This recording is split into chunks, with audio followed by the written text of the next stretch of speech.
हाँ जी, तो नमस्कार भी सभी को। कैसे हो सारे?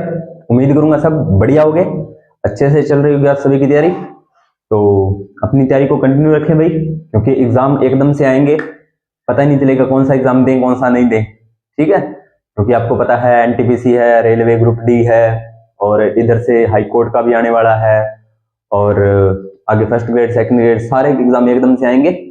सेंट्रल और स्टेट के दोनों मिक्स होंगे, पता ही नहीं चलेगा कौन सा एग्जाम देना है कौन सा नहीं देना। तो अपने को तैयारी अपनी है जो कंटिन्यू रखनी है, उसमें कोई दिक्कत नहीं आनी चाहिए। तो हम पढ़ रहे थे पादप जगत। पादप जगत में हमने क्या क्या चीजें पढ़ी थी? पादप जगत में हम पढ़ रहे थे, एक थैलोफाइटा पढ़ लिया था।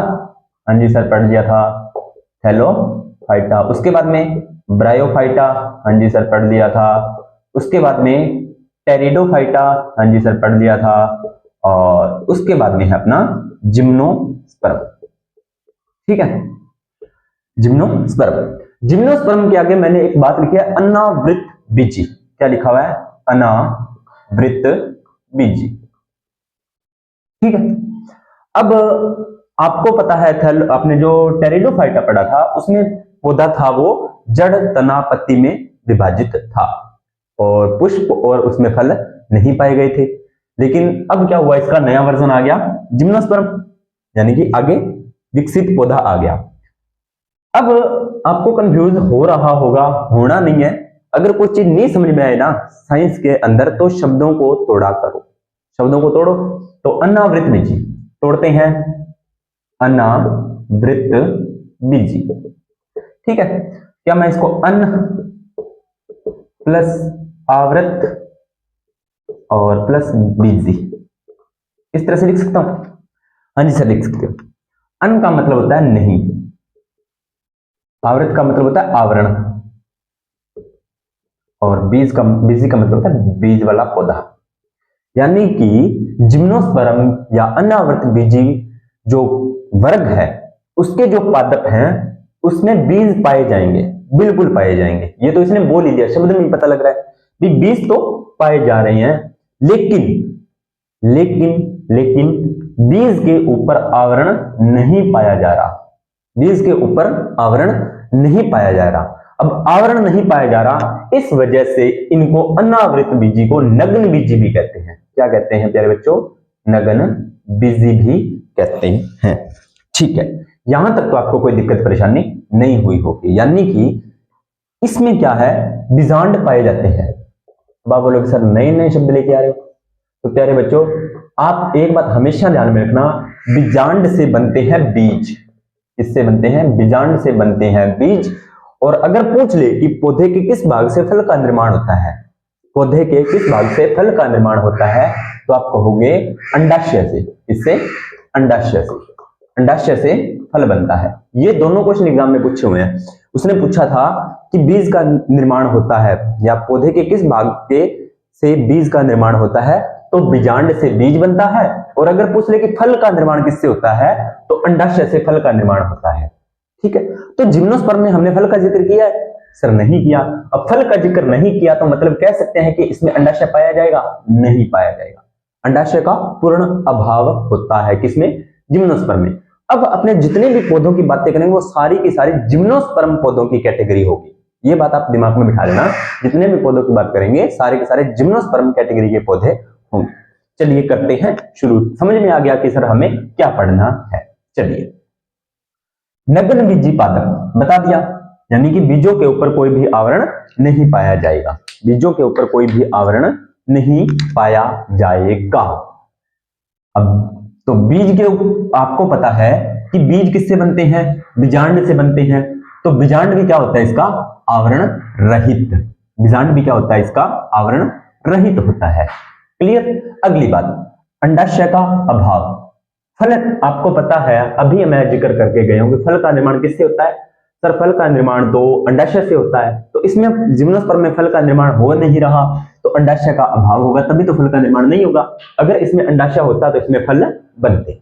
चलिए जी, अब अभी तक अपने जिक्र करें तो जिम्नोस्पर्म के अंदर लगभग अभी तक 900 जातियां रखी जा चुकी हैं, या 900 जातियों का अध्ययन किया जा चुका है।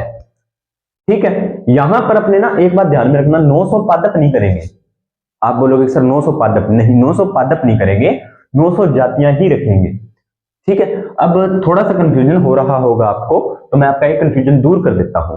ठीक है, इसका स्क्रीनशॉट ले लो ताकि आपको बाद में दिक्कत ना आए।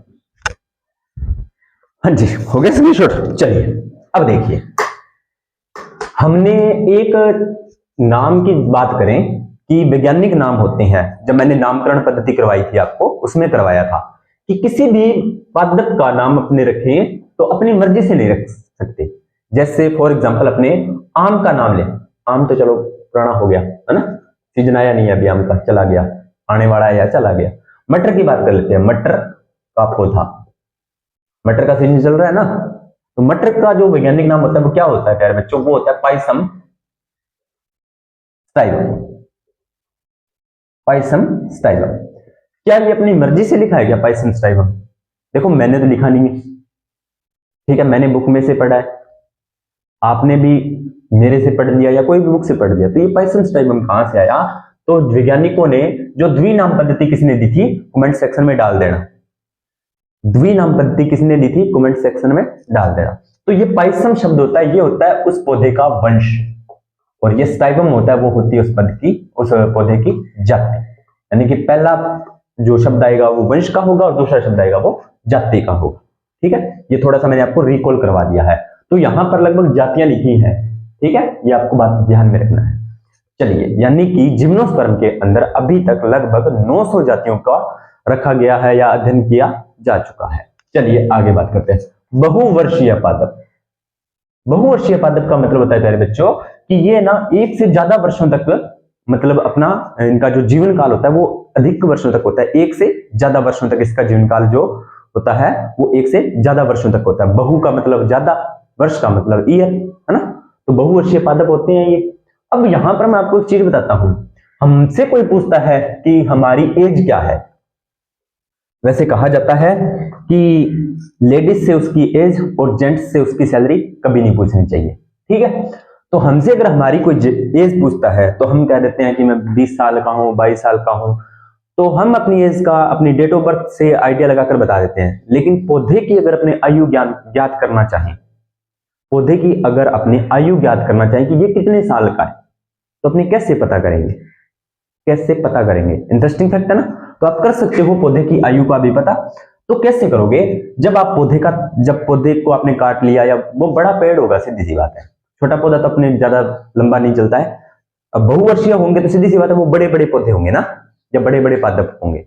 तो जब आप उसका तना काट दो, आप देखना भाई, कभी अगर आपको मौका मिले तो आप जब उसका तना काटते हो तो आपको ना यहाँ पर इस तरह से सर्किल दिखाई देते हैं, इस तरह से गोले गोले सर्किल आपको दिखाई देते हैं, उसमें गौर करना इस चीज पे, दिखाई देते हैं हल्के फुल्के।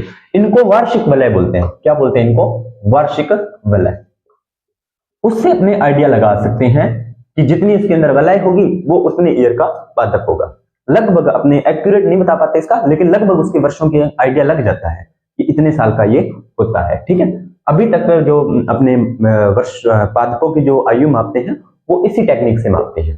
नॉर्मल अगर टेक्निक यूज करें, वैसे तो साइंटिफिक टेक्निक्स तो बहुत है, उस पर अपनी बात नहीं करेंगे। मरुद्भिद स्वभाव। मरुद्भिद क्या होता है?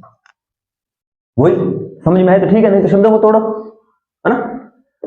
लो भाई, तोड़ते हैं फिर शब्द। मरुद्भिद, मरुद्भिद, मरु प्लस उद्भिद, यस सर। मरु का अर्थ होता है यहां पर मरुस्थल से, यानी कि ये मरुस्थलीय इलाकों में पाए जाते हैं, या मरुस्थलीय इलाकों में रहने वाले पौधों के इनका स्वभाव होता है। ठीक है, इनको बोलते हैं मरुद्भिद पादप होते हैं, ये जो जिम्नोस्पर्म की कैटेगरी में आते हैं। ठीक है, सपृष्ठ वार्षिक वलय, वही अभी जो मैं बता के गया हूं वार्षिक वलय के बारे में, यानी कि इनके पादपों में स्पर्श वार्षिक वलय उपस्थित होती है। आप पौधे की आयु का पता लगा सकते हो। क्लियर? चलिए आगे बात करते हैं। अगली बात कहता है कि वायु द्वारा परागण होता है। परागण, लो जी, नया शब्द आ गया आपके सामने, परागण। परागण देखो, जैसे होता क्या है, नर के जो जंतुओं के अंदर, किसके अंदर? जंतुओं के अंदर नर व मादा युग्मकों का संलयन होता है। जंतुओं के अंदर नर युग्मक और मादा युग्मकों का जो संलयन होता है उस प्रक्रिया को अपने क्या बोलते हैं, उस प्रक्रिया को बोलते हैं हम क्या बोलते हैं भाई, फर्टिलाइजेशन या निषेचन बोलते हैं। लेकिन इसमें क्या होता है, ये पादपों की बात कर रहे हैं, तो इसमें जो परागकण होते हैं पौधे में क्या होता है, पुंकेसर होता है नर जननांग। पौधे का नर जननांग क्या होता है, पुंकेसर नर जननांग। ये चीजें मैं आपको ना 1 या 2 दिन में आपको दिखाऊंगा भी, पुंकेसर कहां पे होते हैं, परागकण क्या होता है, सारी चीजें बताऊंगा आपको, ठीक है, परेशान मत होना। पुंकेसर होता है नर जननांग और स्त्री केसर होता है मादा जननांग। स्त्री केसर होता है मादा जननांग।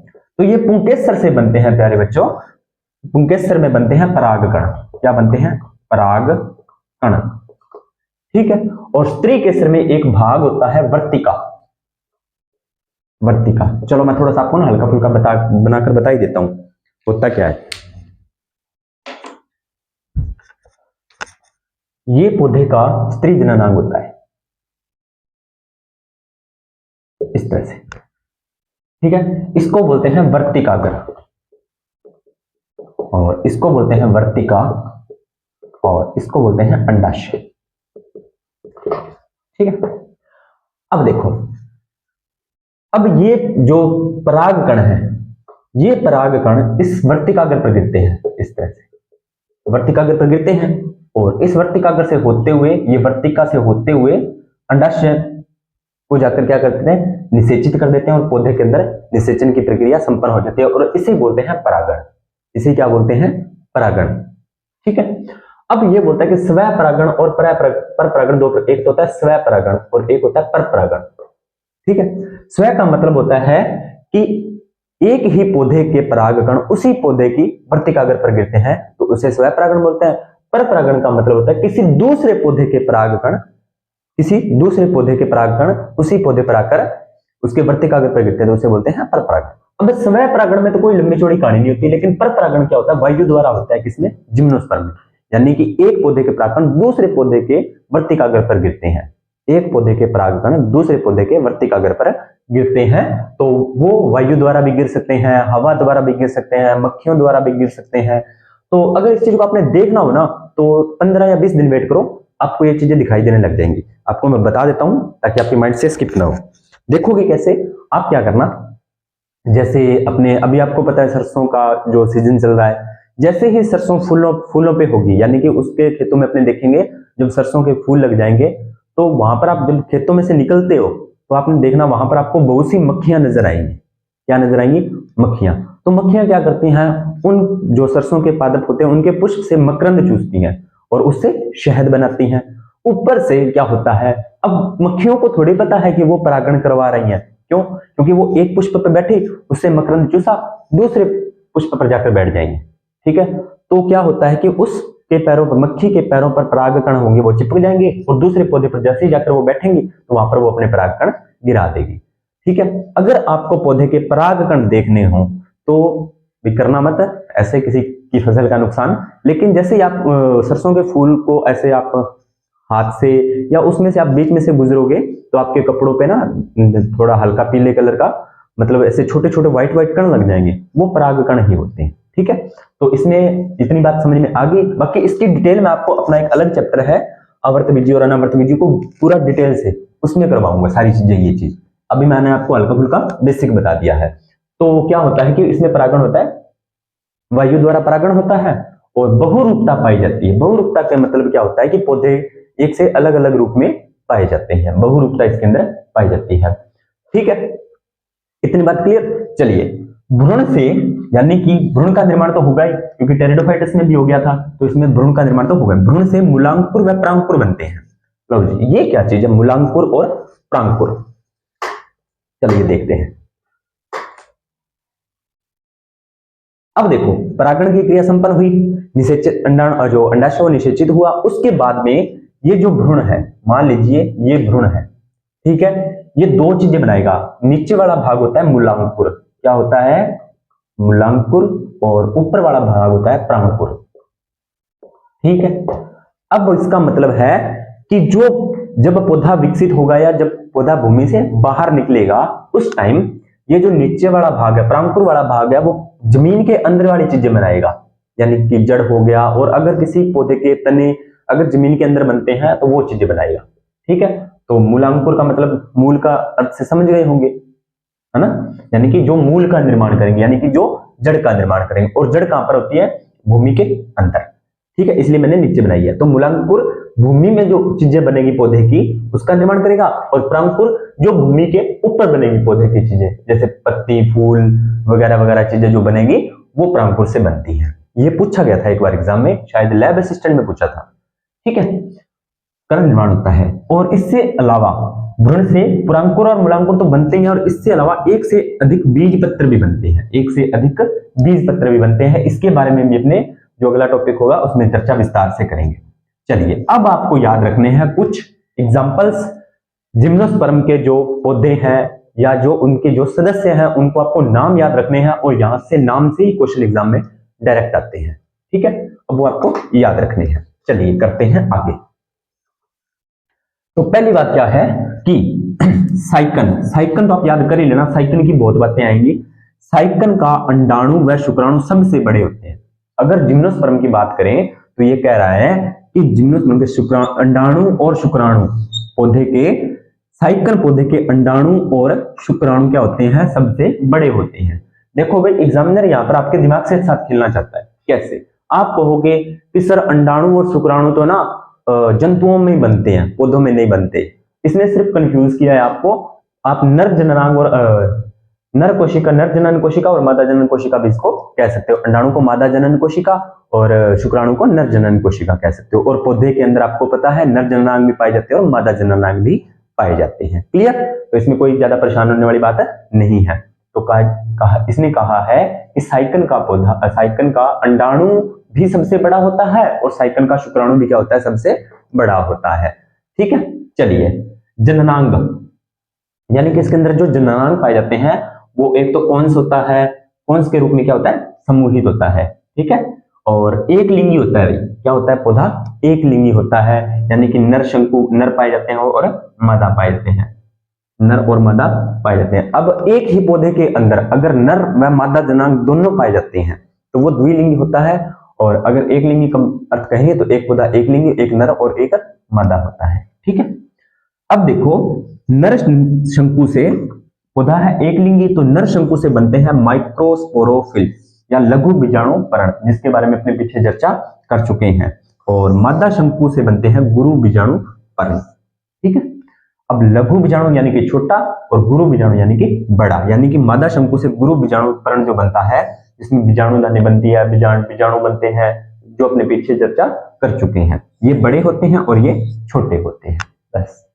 ठीक है, अगर ये कहानी मुझे पता है आपको समझ में नहीं आई है तो बस एक क्लास का वेट करो, क्योंकि अपने जो इसमें जो सिलेबस के अंदर क्या किया था, थोड़ा सा ना मतलब टॉपिक को आगे पीछे कर दिया है। तो मैं जो सीरीज के वाइज चल रहा हूँ, इसलिए आपको थोड़ा सा परेशानी हो रही है। इसको अंडरलाइन कर लेना।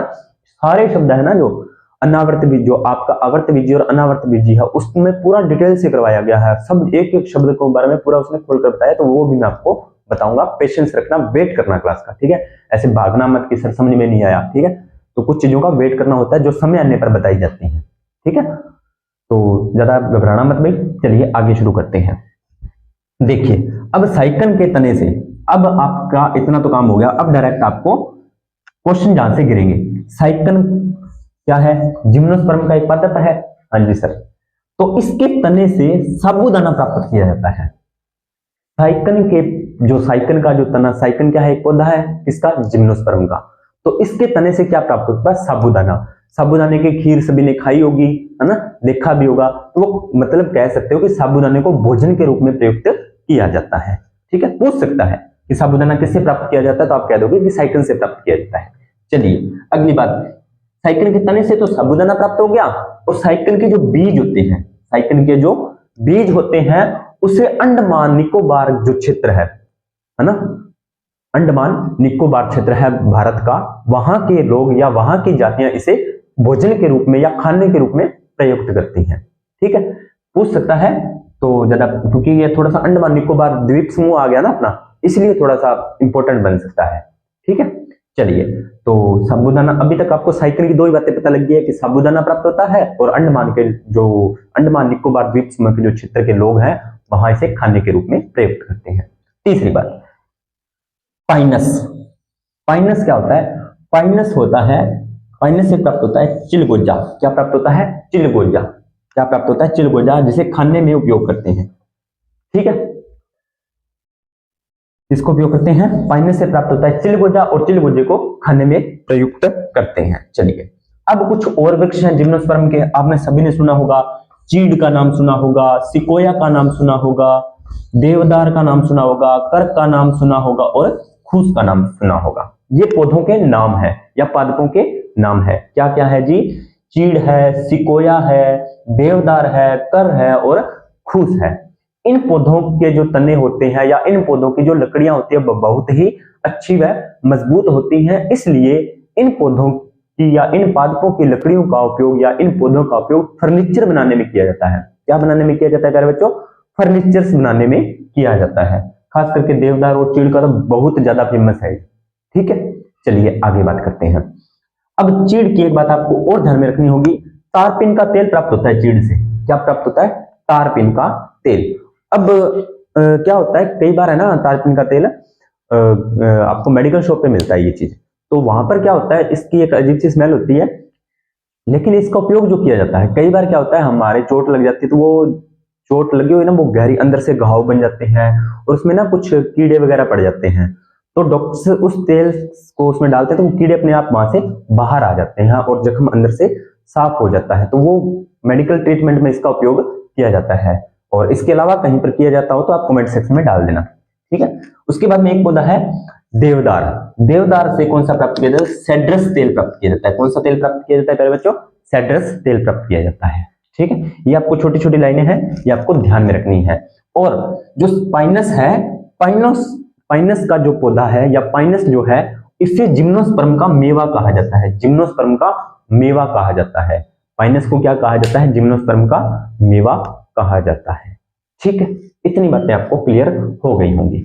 चलिए आगे बात करते हैं। अगली बात क्या है कि जूनिपेरस लकड़ी, यानी कि जूनिपेरस एक पौधा होता है, जिम्नोस्पर्म का सदस्य है, उसकी लकड़ी से सेड काष्ठ तेल प्राप्त किया जाता है। कौन सा? सेड काष्ठ तेल प्राप्त किया जाता है।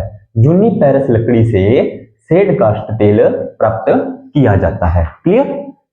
एक बार और बता देता हूं, जूनिपेरस लकड़ी से सेड काष्ठ तेल प्राप्त किया जाता है और चीड़ से तारपीन का तेल और देवदार से सेड्रस तेल प्राप्त किया जाता है। ठीक है, अगली बात, एक और पौधा है, ये भी जिम्नोस्पर्म का ही है, क्योंकि जिम्नोस्पर्म की बात कर रहे हैं तो सारे पौधे यहाँ पर अपने जिम्नोस्पर्म का ही जिक्र करेंगे, जिसका नाम है टैनिन। कौन सा? टैनिन। और टैनिन से चमड़ा व स्याही मतलब बनाने में उपयोग होता है। चमड़ा और स्याही बनाने में, चमड़ा और स्याही बनाने में। ठीक है, हाँ जी, नोट करो फटाफट इसको, आगे देखते हैं। चलिए, जो जिम्नोस्पर्म के कुछ पौधे हैं उनसे रेजिन प्राप्त किया जाता है। ठीक है, क्या प्राप्त किया जाता है? रेजिन प्राप्त किया जाता है। तो ये इतना मोस्ट इंपोर्टेंट नहीं है, पूछने वाला कुछ भी पूछ सकता है, लेकिन अपने को थोड़ा ध्यान में होना चाहिए। अब इसके बाद में एक बात और है, इफेड्रा के रस, यानी कि इफेड्रा एक पादप है, उसके रस से, इफेड्रा, लो मैं बड़ा बड़ा लिखता हूं, इफेड्रा एक पादप है, इसका रस निकाला जाता है। ठीक है, और उसके रस में एक रासायनिक पदार्थ होता है इफेड्रिन। कौन सा? इफेड्रिन रासायनिक पदार्थ होता है इफेड्रिन। ये इफेड्रिन जो होता है ना, एक रासायनिक पदार्थ है, और कौन सी रासायनिक पदार्थ, कौन सी प्रॉपर्टी का, यानी कि जब आप ऑर्गेनिक केमिस्ट्री पढ़ते हो तो वहां पर इसकी प्रॉपर्टी या इसका जो समूह पता लगता है, तो ये एक एल्केलॉइड होता है। क्या होता है जी? एल्केलॉइड्स होता है। तो इस इफेड्रिन का जो उपयोग होता है, देखो इफेड्रा क्या है? एक पौधा है या एक पादप है, इस पौधे का रस होता है, उसको रस को निकाला जाता है, उसके रस में जो केमिकल पदार्थ होता है या जो रासायनिक पदार्थ होता है, उस रासायनिक पदार्थ का नाम है इफेड्रिन। ठीक है, और उस इफेड्रिन कौन सी प्रॉपर्टी होती है? तो वो होती है एल्केलॉइड्स। क्या होती है? एल्केलॉइड्स होती है। क्लियर? अब भी अगर आपको नहीं समझ में आ रहा तो मैं एक आपको एग्जांपल, अफीम होती है, तो अफीम में कौन सा रासायनिक पदार्थ होता है? मॉर्फिन होता है। कौन सा होता है? मॉर्फिन होता है। तो उसी प्रकार इफेड्रिन होता है एफेड्रा के रस में। मुझे नहीं लगता इसको याद करने की जरूरत है क्योंकि साफ साफ लिखा हुआ है, ये एल्कलॉइड्स है। और इस एफेड्रिन का उपयोग होता है दमा व खांसी के रोगों की दवा बनाने में। यानी कि किसी पेशेंट को दमा है या खांसी है, उस प्रकार की अगर किसी को बीमारी है, यानी कि फेफड़ों से संबंधित या खांसी से संबंधित अगर उसको कोई बीमारी है, तो उसकी दवा बनाने में एफेड्रिन का उपयोग होता है। ये थोड़ा सा इंपॉर्टेंट लगा लो भाई, पूछ सकता है एग्जामिनर। ठीक है, आगे बात करते हैं। आगे है कोनिफर के रेशे से। कोनिफर एक पौधा है, कोनिफर एक पौधा है, उसके रेशे होते हैं और उसके रेशे से लुगदी तैयार की जाती है और उसकी लुगदी से कागज बनाए जाते हैं। तो कागज निर्माण में कोनिफर। ठीक है, ये मैंने थोड़ा सा आपको मतलब बढ़ाकर चीजें बताई है, लेकिन एग्जामिनर डायरेक्ट पूछ सकता है कि कागज बनाने में कौन से जिम्नोस्पर्म का उपयोग किया जाता है, तो आप कह सकते हो कोनिफर का किया जाता है, क्योंकि पहले कोनिफर पौधा है, उसके रेशे बनाएंगे, रेशे के बाद में लुगदी तैयार करेंगे और उसकी लुगदी से बाद में कागज का निर्माण होगा। चलिए आगे बात करते हैं। कुछ जिम्नोस्पर्म को सजावट में उपयोग करते हैं लोग, अपने घरों में लगाते हैं, बालकोनी में लगाते हैं, छतों पे लगाते हैं, पार्क्स में लगाते हैं, बगीचों में लगाते हैं। तो सीधी सी बात है, सजावट में उपयोग करते हैं कुछ जिम्नोस्पर्म का, कोई बड़ी बात नहीं है। साइकन की पत्तियों से झाड़ू व रस्सी बनाई जाती है। साइकन की पत्तियों से झाड़ू व रस्सी बनाई जाती है। अब देखो, साइकन का तना भी उपयोग हो रहा है, साबूदाने में बीज भी उपयोग हो रहा है, पत्तियां भी उपयोग हो रही है, तो कितना वेरी वेरी इंपॉर्टेंट है आपका साइकन। स्टार लगा लेना, साइकन से क्वेश्चन पूछ सकता है। चलिए, कवक युक्त पाइनस की जड़ें। अब देखो, कवक युक्त पाइनस की जड़ें, तो पाइनस क्या है? एक पौधा है और ये कवक क्या है? एक कवक है। कवक क्या है? कवक है। तो ये दोनों साथ में रह रहे हैं, ध्यान से देखो, तो दोनों साथ में रह रहे हैं। और जब दो चीजें साथ में रहती है तो उसे कौन सा संबंध कहते हैं? उसे बोलते हैं सहजीवी संबंध। तो अपने ये कह सकते हैं कि यह सहजीवी संबंध बनाकर रहता है ना। तो कवक युक्त पाइनस की जड़ें, क्योंकि कवक कहां पर रहेगा? पाइनस के पेड़ों की जड़ों में। सहजीवी संबंध के बारे में मैंने आपको अच्छे से समझाया हुआ है कि वो कहता है कि मुझे भी अपने साथ रख ले, है ना। ये सारी चीजें मैंने आपको बताई हुई है। तो अगर क्लासेस को कंटिन्यू देख रहे हो तो आपको सारी चीजें समझ में आ रही हैं। अगर बीच में से या नहीं जुड़े हो तो बैक टू बैक पीछे की क्लास से देखते हैं। ठीक है, तो कवक युक्त पाइनस की जड़ें माइकोराइजल जड़ें कहलाती हैं। पूछा गया क्वेश्चन, क्या कहलाएंगी? माइकोराइजल जड़ें। माइकोराइजल जड़ें, माइकोराइजल जड़ें कहलाएंगी वो। ठीक है, इतनी बात क्लियर। चलिए, शवाल युक्त साइकस की जड़ें। यहां पर साइकन नहीं है, साइकस है। शवाल युक्त साइकस की जड़ें क्या कहलाएंगी? कोरेलॉइड। क्या कहलाएंगी? कोरेलॉइड। साइकस युक्त शवाल की जड़ें, यानी कि शवाल प्लस साइकस कोरेलॉइड्स कहलाएंगे। कवक प्लस पाइनस माइकोराइजल जड़ें कहलाएंगी। क्लियर? ठीक है। सबसे मोटा तना किसका होता है भाई? सबसे मोटा तना होता है कौन से जिम्नोस्पर्म पादप का होता है? तो टैक्सोडियम, पहला नाम है इसका टैक्सोडियम मैक्सिकैनम। टैक्सोडियम मैक्सिकैनम, टैक्सोडियम मैक्सिकैनम, टैक्सोडियम मैक्सिकैनम। ठीक है, अगली बात, सबसे अधिक संख्या में गुणसूत्र, वेरी इंपॉर्टेंट। गुणसूत्र सबसे अधिक संख्या में किसमें पाए जाते हैं? तो वो एक प्रकार का फर्न है। क्या है? फर्न। और उस फर्न का नाम है ओफियोग्लोसम। ओफियोग्लोसम, ओफियोग्लोसम,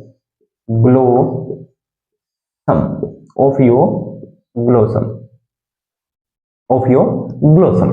ठीक है, और साइकस को जीवित जीवाश्म भी बोलते हैं भाई, ये स्टार लगा लेना। साइकस पूछा गया क्वेश्चन है, साइकस को जीवित जीवाश्म भी कहते हैं।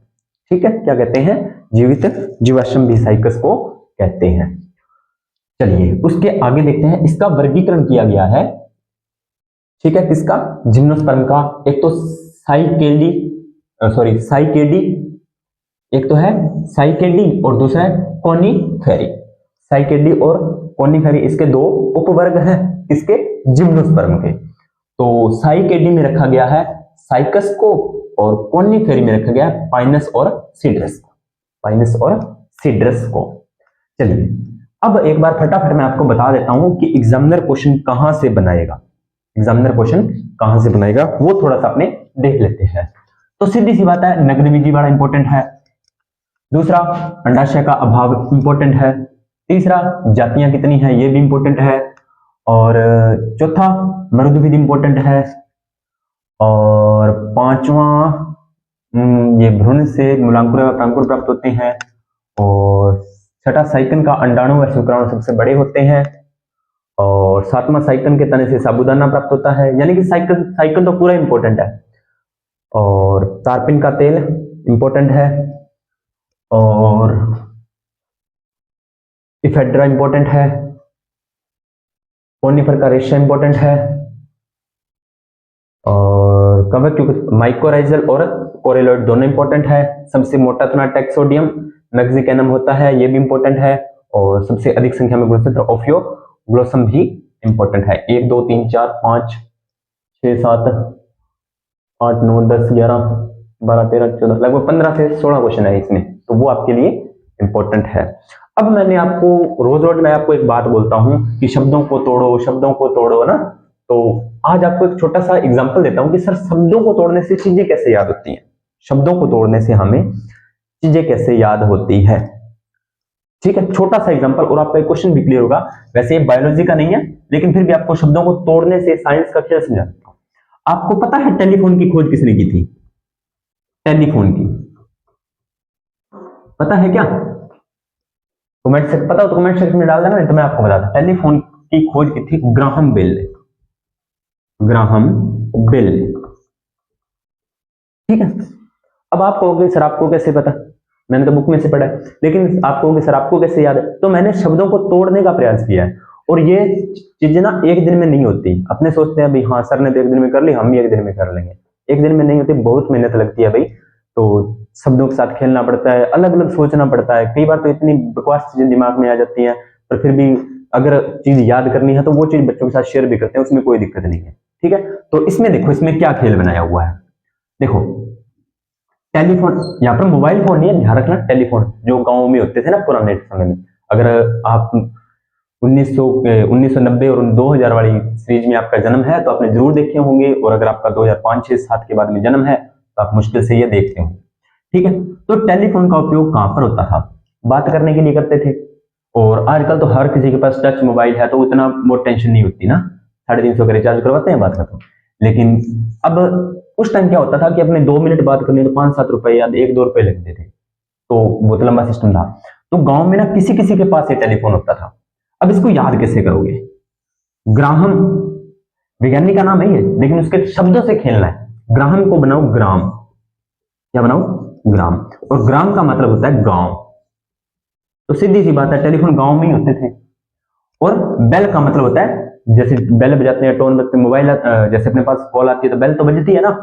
तो गांव में जब बेल बजती थी, यानी कि टेलीफोन कहां पे होते थे? गांव में होते थे, है ना, गांव में तो होते थे। और फिर वो ज्यादातर एसटीडी पे होता था, तो वो आता था कि थारो फोन आए हुआ है, जाके बात कर लियो, या इतना बजे थारो फोन आती, जाके बात कर लियो। तो वो हम जैसे ही बेल बजती थी तो वो हमें बताने आता था कि गांव के अंदर, गांव में एसटीडी में बेल बजती है तो टेलीफोन के लिए बजती है।